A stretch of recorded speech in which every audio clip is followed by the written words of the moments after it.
el fruto del Espíritu, ¿cierto? Y ya hemos avanzado bastante en lo que tiene que ver con él.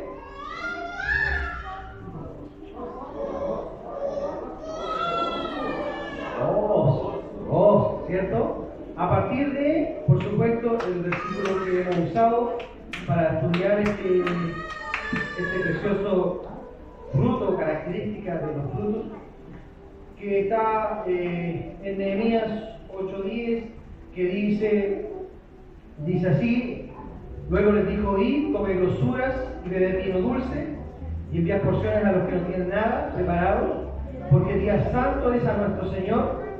No os entristezcáis, porque el gozo de Jehová es vuestra fuerza. Amén. Alguien me dijo: pastor, ¿por qué usted dice el gozo del Señor es nuestra fortaleza si aquí dice el gozo del Señor es vuestra fuerza? Bueno, lo estudiamos en la primera clase. ¿Se acuerda que el término fuerza viene del término maos, que significa lugar fortificado o fortaleza? ¿Cierto? Por eso es que nosotros decimos, porque el gozo del Señor es nuestra fortaleza, es nuestro lugar fortificado. ¿Cuántos lo creen así? ¿Cuántos creen que su gozo es el lugar fortificado que hay en sus vidas? Y el gozo es precisamente una construcción, una estructura que nos protege, que nos guarda, que nos cuida del entorno que existe en este mundo. Y el domingo pasado estudiamos 3 características, tomamos 3 consejos prácticos para que la estructura de este muro no sea derribada. Y estudiamos, entre ellos, evitar los demoledores, ¿cierto? Los demoledores, aquellos que lo único que hacen es robarte el gozo. ¿Usted conoce a alguien que le roba el gozo? No lo miren, no lo miren. Y no solamente las personas, las acciones que nos roban el gozo, los lugares que nos roban el gozo, las cosas que a veces vemos que no, todas esas cosas nosotros dijimos: Señor, vamos a evitarlas. ¿Las ha evitado usted? ¿Las ha evitado o no las ha evitado? Amén, ¿cierto? Uno es evitar. El segundo consejo que tomamos para cuidar nuestro muro es que vamos a invitar a los constructores, ¿cierto? A aquellos que nos ayudan a poder crecer, a poder ser edificados, y tomamos algunas cositas como, por ejemplo, cuidarnos nosotros mismos de no perder el gozo. No nosotros, porque a veces nosotros mismos nos quebramos esta estructura, ¿cierto? Nosotros mismos hacemos cosas que después dicen: mira, ¿para qué lo hice si sabía que lo iba a hacer? Y me enrabeo solo. Entonces, cuidarse, disfrutar su familia, disfrute lo suyo, disfrute su entorno. Y lo otro que dijimos: háganse un plan, ¿cierto? Háganse un plan. Esta semana voy a hacer esto. Y eso lo va a tener ahí pendiente. Porque cuando el plan se acaba, la presión se acaba, viene la depresión. Entonces, para que la depresión no venga, que siempre haya presión. Y para que haya presión, siempre tenga un plan. Para todo, siempre armes un plan. Y lo último que dijimos es: destrone al tirano, ¿cierto? Si se va a hacer una estructura bonita, asegúrese de que el tigre que se metió no esté adentro, ¿cierto? Imagínense bien cerrado, con todo fortificado, y el tigre se le quedó adentro. Se lo va a comer, destrónelo, saque todo lo que no corresponda a ese lugar fortificado que es el gozo. ¿Amén? Hasta aquí bien, ¿cierto? Hay algo más, hay un punto más que está dentro de los consejos para cuidar nuestro cuerpo. Y no lo toqué el domingo pasado porque necesitaba un poquito más de tiempo para estudiarlo. Y que usted me va a decir: pero pastor, es como un poco obvio, pero de repente las cosas obvias las obviamos y no las hacemos. Entonces, si usted tiene un lugar fortificado, cerrado, no hay dinero por ningún lado, ningún agujero, y usted la está haciendo, está mirando desde afuera, oye, que me quedó lindo, la casa bien cerradita. Si está afuera, ¿qué? Y sacó al tigre que estaba dentro de él. Si usted está afuera mirando, ¿qué es lo único que le estaría faltando? Meterse adentro, ¿cierto? entrar, ¿cierto? Entrar a ese lugar, porque ese lugar es, a contar de ahora, su lugar seguro. Amén. Es su lugar seguro. Entonces, desde esta perspectiva de gozo, el gozo es nuestro lugar fortificado, nuestra fortaleza, nuestro lugar que nos da seguridad, entendiendo la perspectiva de que no habiendo gozo entramos en derrota, en cambio habiendo gozo estamos en victoria. Entendiendo esta perspectiva, quiero leerles el Salmo 16, el verso 11. El Salmo 16, el verso 11, mientras usted lo busca, yo me voy a sentir agüita.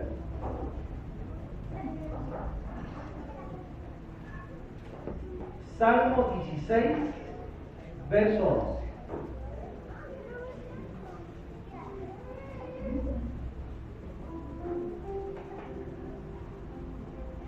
¿Lo tiene? Amén. Dice así: me mostrarás la senda de la vida. Y dice: en tu presencia hay plenitud de gozo, delicias a tu diestra para siempre. Para siempre. Dice, lo que está diciendo este texto, me mostrarás las sendas. Lo que quiere decir, me mostrarás las sendas, me mostrarás un camino, ¿cierto? Un camino. Este camino, ¿hacia dónde nos lleva? Nos lleva, según lo que este texto me muestra, nos muestra hacia donde está su presencia, ¿cierto? Nos vamos por un camino, ese camino nos lleva a su presencia, y en ese lugar donde está su presencia, dice que hay plenitud de gozo. ¿Amén? ¿Vamos bien hasta acá? Qué bueno. Lo que me está diciendo esto es que el gozo se encuentra localizado en un lugar específico. Y ese lugar específico es su presencia. Es como, por ejemplo, el Salmo 91 dice: el que habita al abrigo del Altísimo morará bajo la sombra del Omnipotente. Lo que está diciendo esto es que, ¿cómo puede hacer usted para estar bajo la sombra de alguien? Aquí no hay sombra. Tiene que buscar la sombra, y la sombra tiene, lo más probable es que está lejos o cerca de la persona. Cerca, ¿cierto? Cerca, ¿cierto? Lo que está diciendo el texto: el que habita al abrigo del Altísimo morará bajo la sombra Lo que está diciendo es que para poder morar bajo la sombra de la Omnipotente tenemos que estar cerca, cerca. ¿Amén? Amén. Para sentir su calor, para sentir su presencia, para sentir su divinidad, su poder, su potestad, lo que está diciendo el texto es que tenemos que estar cerca. Entonces, para habitar en el gozo, necesito estar en un entorno específico que es la presencia de Dios. Por eso la Biblia lo que nos llama es a acercarnos a Dios. Santiago 4:8, la primera parte dice: acercaos a Dios y Él os acercará a vosotros. Mire lo que estoy diciendo. Acercaos a Dios y Él os acercará a vosotros. Y en el libro de Isaías, el capítulo 1, el verso 18, dice algo muy interesante. El verso 18 del capítulo 1 de Isaías dice: venid luego, dice Jehová, y estemos a cuenta. Si vuestros pecados fueren como la grana, como la nieve, serán emblanquecidos. Si fueren rojos como el carmesí, vendrán a ser como blanca lana. ¿Cómo parte el texto? ¿Qué dice? Venid luego. ¿Qué significa luego? Ven pronto, ven rápido. ¿Y por qué quiere que el Señor venga pronto? ¿Por qué quiere? ¿Para qué? Según lo que dice este versículo. Para que nos pongamos a cuenta. Eso es lo que está diciendo este texto. Pero ¿qué pasa hoy en día con la gente? La gente no quiere venir al Señor Porque dice, no, ¿cómo voy a ir al Señor si mira cómo soy, mira lo que tengo, mira que soy aquí, que soy acá? O la gente que dice, no, ¿cómo voy a ir? Cuando deje de hacer esto voy a ir a la iglesia. Nunca. El Señor dice, ven, luego, así como estés, ven, pero ven luego. Y pongámonos cuenta, porque cuando tú vengas, dice el texto, según lo que dice la palabra, dicen que nuestras vidas, que eran rojos, porque va a decir, se van a transformar en blanca lana. Es decir, vamos a ser limpiados. ¿Cuántos dicen amén? Entonces, ¿qué pasa? Que la gente no quiere venir porque están sucios, así como estábamos nosotros, ¿cierto? ¿Cómo llegamos de sus acá? ¿Se acuerdan ustedes? Sucio, pero horrible, apestado. Y el Señor nos limpió la vida. Pero esto es como que digo, no voy a ir al médico porque estoy muy enfermo. Voy a esperar sanarme un poquito para ir al médico. ¿Cómo voy a ir al médico tan enfermo así como estoy? Es ilógico, ¿cierto? Lo mismo es en los caminos del Señor. El Señor lo que quiere es que así como estás, tú puedas venir. No importa cuán abundantes sean tus pecados, el Señor dice, yo tengo cómo resolverlos, pero hay un problema. Como es en estos tiempos, no hay delivery. Es decir, no hay reparto a domicilio. Hay que ir a la tienda. Ese es el tema, mis hermanos amados. Entonces, en visto a esto, existen dos problemas graves que hay que resolver. ¿Por qué lo digo? En el huerto del Edén, en el jardín del Edén, cuando Dios habitaba con Adán y Eva y Él se comunicaba con ellos y tenían una relación íntima, sucedió que en algún momento de sus vidas esa relación se perdió. La Biblia dice en Génesis 3, el verso 8, dice, y oyeron la voz de Jehová Dios que se paseaba en el huerto al aire del día. Y el hombre y su mujer se escondieron de la presencia de Jehová Dios entre los árboles del huerto. Mas Jehová Dios llamó al hombre y le dijo, ¿dónde estás? Y él respondió, oí tu voz en el huerto y tuve miedo porque estaba desnudo y me escondí. Se escondió. A partir de ese momento, el hombre dejó de tener comunión con su Dios. Su deseo ya no era acercarse a Dios. Su deseo ahora era el pecado. Y eso lo llevó a alejarse y esconderse de Dios. ¿Qué pasa cuando pecamos? ¿Qué es lo primero que hacemos? Nos sentimos pecadores, lo peor del mundo, nos alejamos, nos vamos a la iglesia para que te callaran. ¿Es así o no es así? Es así, amén. Entonces, en esto tenemos dos problemas. El primer problema que tenemos es el pecado. Y el segundo problema que tenemos es la distancia. ¿Qué? Porque cuando pecamos, nos distanciamos de Dios, ¿cierto? ¿Es así o no es así? El pecado, pues, lo que hace es que nos distancia entre nosotros y Él. Miren, Isaías también, en el capítulo, eso sí, 59, el capítulo 59, versos 1 y 2, dice, he aquí que no se han acordado de la mano de Jehová para salvar, ni se ha agravado su oído para oír. No sé si lo escuchó, se lo voy a leer de nuevo, mire, escuche.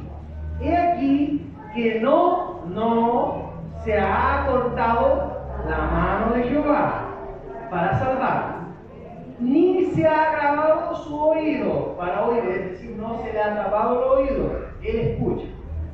Pero vuestras iniquidades han hecho división entre vosotros y vuestro Dios, y vuestros pecados han hecho ocultar de vosotros su rostro para no oír. Lo que ha hecho el pecado nos ha separado de Dios.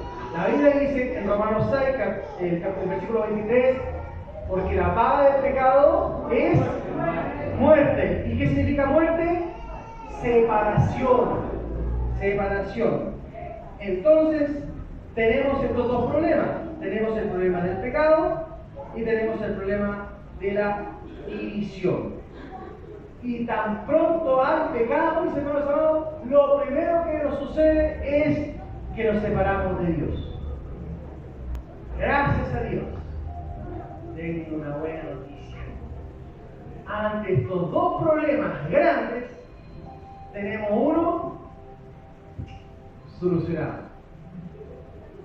Primera de Juan, capítulo 1, el verso 7. Primera de Juan, capítulo 1, el verso 7 dice: pero si andamos en luz, como Él está en luz, tenemos comunión unos con otros. Y la sangre de Jesucristo, su Hijo, nos limpia de algunos pecados. De todo pecado. De todo pecado. Miren la tremenda noticia. No tuvimos que hacer nada nosotros. Lo hizo el Señor al enviar su unigénito Hijo a dar su vida por nosotros. Y en esa cruz, donde Él murió, donde Él fue golpeado, azotado, basculeado, escupido, matado, esa sangre nos limpió de todo pecado. De los pecados que usted hizo ayer, de los que hizo hoy y de los que hará mañana. ¡Qué buena noticia! ¿Es buena noticia o no buena noticia? Ahí tiene que estar al lado tuyo. ¡Ay, qué buena noticia! ¡Qué buena noticia! Es más, aunque sea, escúcheme lo que le voy a decir, aunque sea la mancha más terrible, el Señor la limpió. Entonces, teníamos dos problemas. Uno, el Señor lo solucionó. Pero nos quedó otro problema. ¿Cuál nos quedó? El de la distancia. Ese problema nos creó. ¿Por qué? Porque la primera consecuencia del pecado es separarnos de Dios. Pero también es su objetivo final. Lo único que el pecado puede hacer, el único poder que tiene contra nosotros es separarnos de Dios. Entonces, por eso el llamado del Señor es venir luego. Pongámonos a cuenta. Mira, ejemplo de la Biblia. Le voy a dar la cita para no extendernos tanto. En Lucas 15, usted lo escribe y después lo lee con calma. Lucas 15 relata la historia del hijo pródigo. ¿Cuántos han escuchado hablar del hijo pródigo? El hijo pródigo era el hijo menor de dos que tenía el padre, y él viene y dice: quiero mi herencia. Reclama su herencia y se va, según lo que dice este relato, a los lugares más apartados, es decir, lejos del papá, lejos de todo. Y estando ahí, disfrutó hasta que, dice la Escritura, que vino gran hambre. Vino ese gran hambre, tanto así que dice la Escritura que se peleaba la comida con los cerdos. Así dice la Escritura.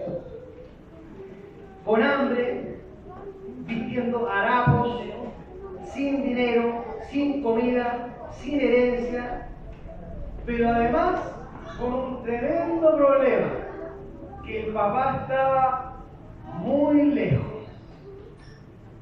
Había un problema de que el papá estaba muy lejos. Además del problema del pecado, ¿cierto?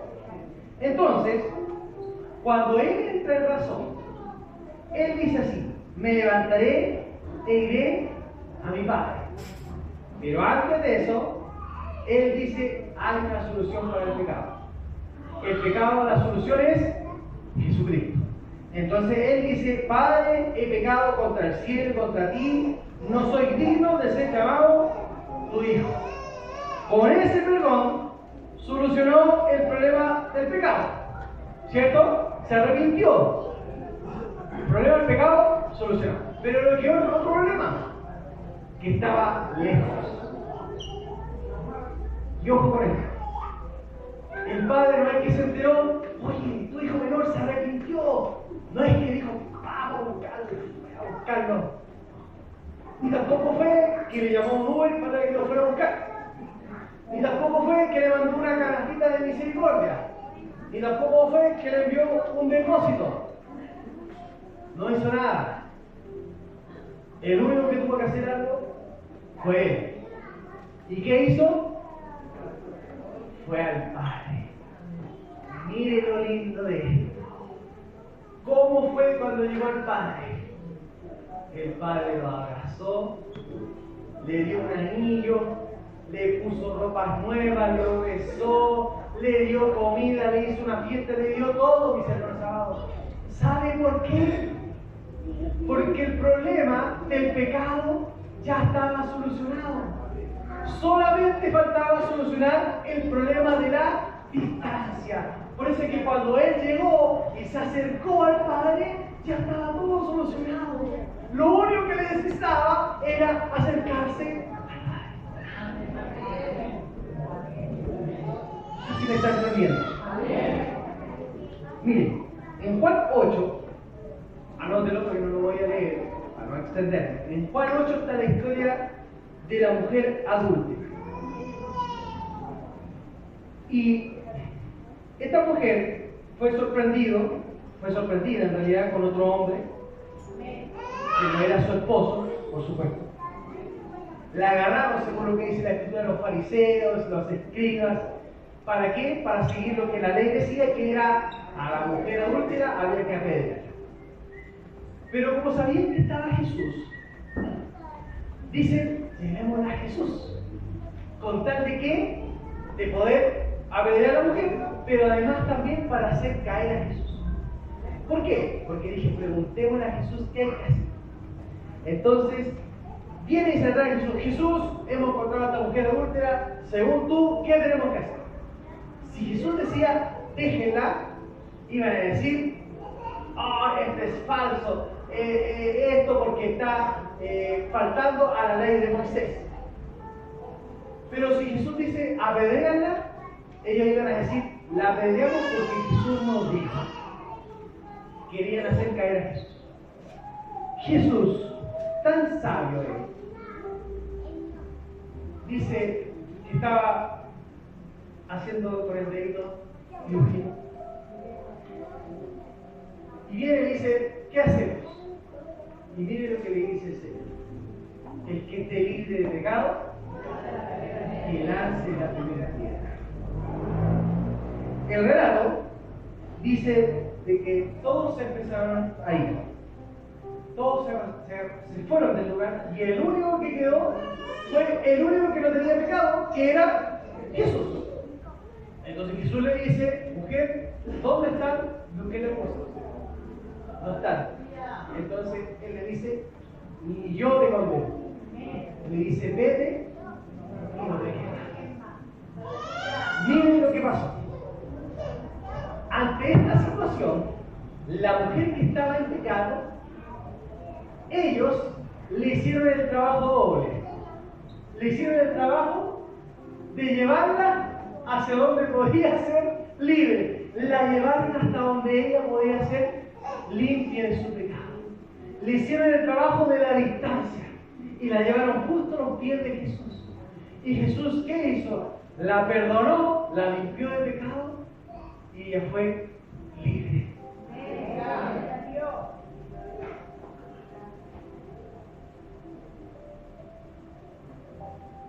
Miren, en Juan 21 está la historia de Pedro.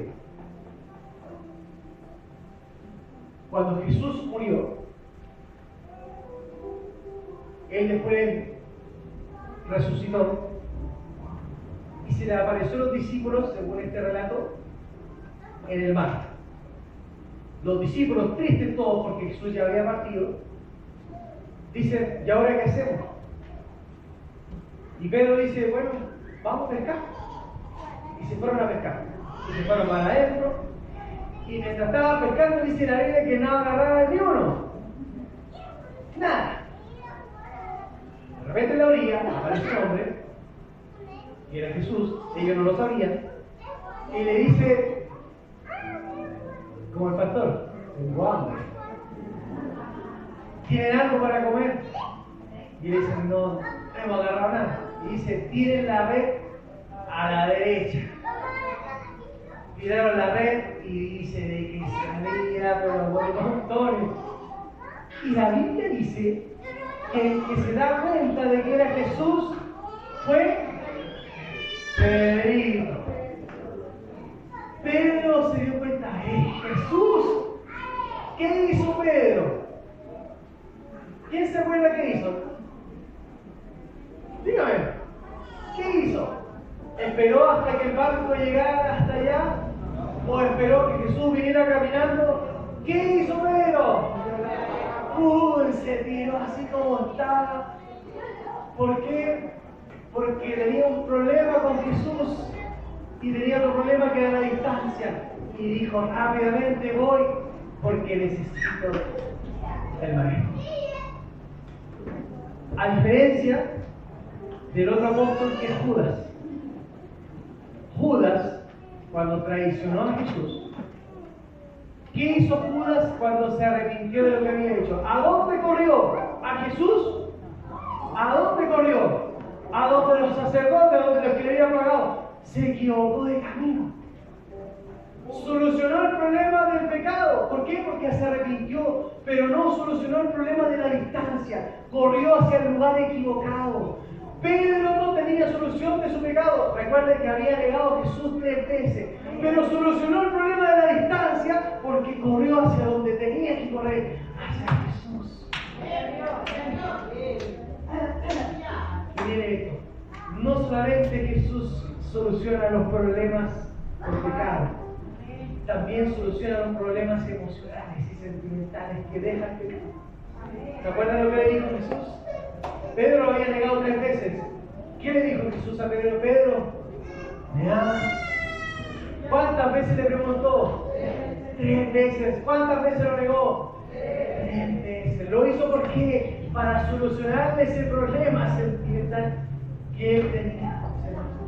Pero la clave es que Pedro solucionó el problema de la distancia y corrió a donde tenía que ir.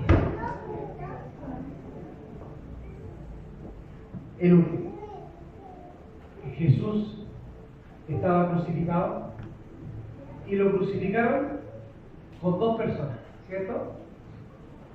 Y esas 2 personas eran 2 ladrones, eran malos. Hay veces que uno dice el ladrón bueno y el ladrón malo. No, los 2 eran malos.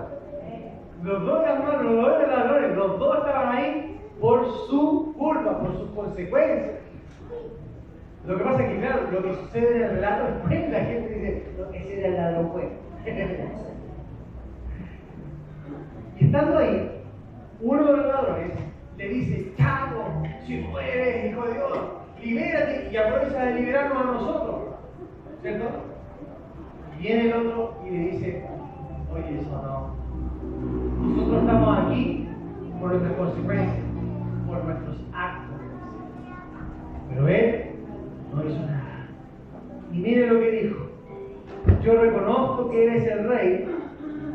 ¿Por qué dijo eso?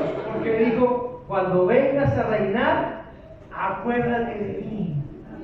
Y Jesús le dijo, hoy mismo estarás conmigo en el paraíso. Miren el favor que le hicieron. Le solucionaron el problema del pecado porque lo acercaron a aquel que puede perdonar el pecado. Y le solucionaron el problema de la distancia porque lo crucificaron justo al lado de Jesús.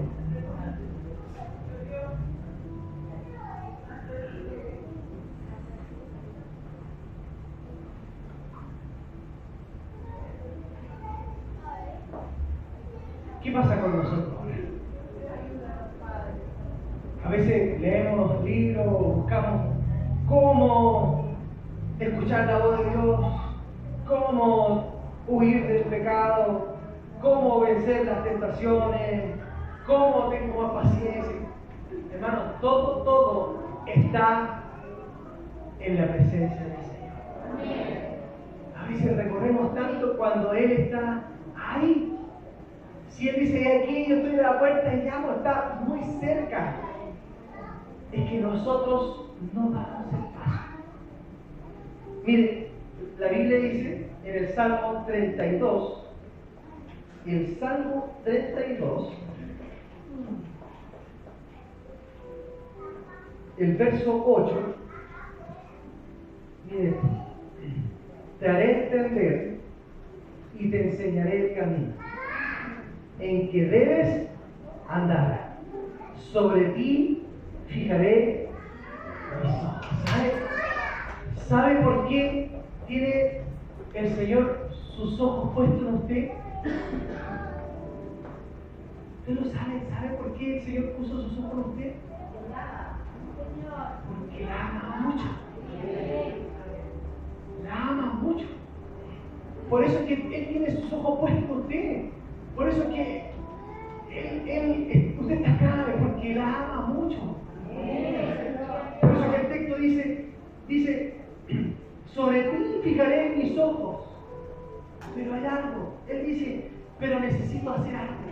Necesito hacerte entender. Necesito enseñarte cuál es el camino en el que debes andar. Por eso es que a veces nos pasan cosas. Por eso es que a veces nos suceden cosas y dicen, ¿por qué me pasa esto? Porque te estoy enseñando. Y el problema es que a veces somos como lo que dice el versículo 9, que dice, no seis como el caballo o como el mulo, sin entendimiento, que han de ser sujetados con cabestro y con freno, porque si no, nos acercan a ti.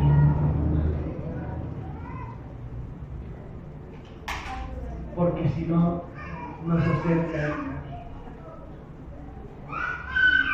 Es un tiempo de acercarse a Dios. Es un tiempo de acercarse a Dios.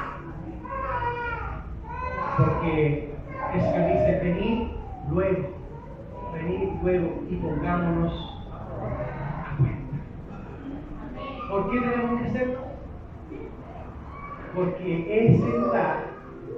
ese lugar de su presencia, ese lugar cerca, en ese lugar está la plenitud del gozo. Con esto termino. Esta es una historia que me pareció muy entretenida y que nos puede ayudar mucho a los que la escuchamos.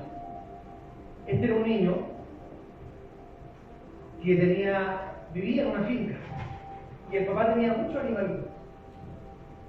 Y él jugando en su bicicleta, sin darse cuenta, pasó a atropellar el pato y lo mató al pato. El niño preocupado, ¿qué hacer? Se da cuenta de que viene la hermana y le dice, te vi. Ay, el niño le dice, por favor, no le digas a mi papá, por favor. Ya, ok, me voy a quedar callada, pero vamos a tener que hacer algunas cositas. Ya, lo que tú quieras. Llegó el almuerzo, el pollo, acá. No era pato, era pollo. El pollo, ya, bueno. Tu postre, háceme la cama, háceme la pieza, háceme aquí, háceme acá. ¡Ay, la tenía! Aquí el niño. Tanto fue que el niño ya estaba mal porque no podía hacer nada, lo tenía en sus manos.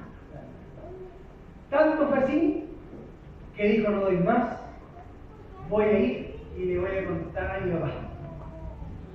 Y el niño va y dice, papá, tengo que hablar contigo. Sí, tiene hijo. Lo que pasa es que la otra vez estaba jugando en la bicicleta y maté el padre. Ah, ¿tú fuiste? Sí, le dice. Y él le dice, yo sabía. ¿Qué le dice mío? ¿Cómo sabía? Sí, yo estaba mirando justo por la ventana como jugar cuando vi que la rompiste con la bicicleta. Le dice, pero papá, ¿cómo no me dijiste? Yo estaba así. ¿Sabes por qué no te dije? Yo quería saber, porque también sabía que tu hermana te estaba cohibiendo. ¿Sabes por qué no te dije? Porque yo quería saber hasta cuándo ibas a soportar estar esclavizado por algo que yo ya sabía.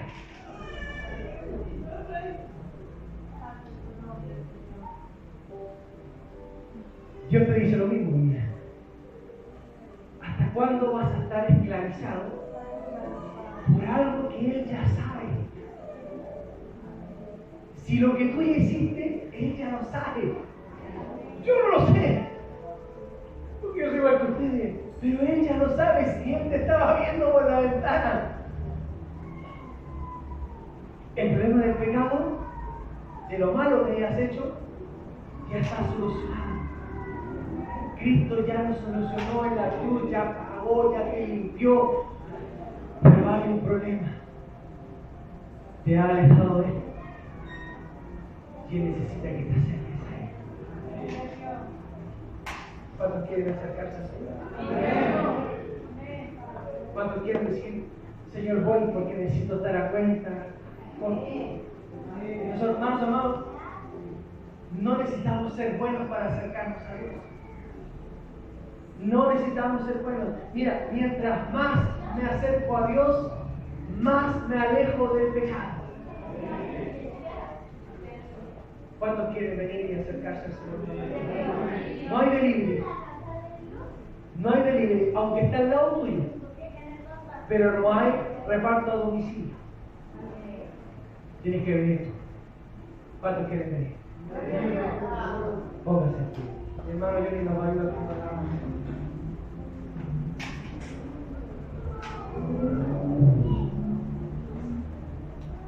Vení y pongámonos a cuenta.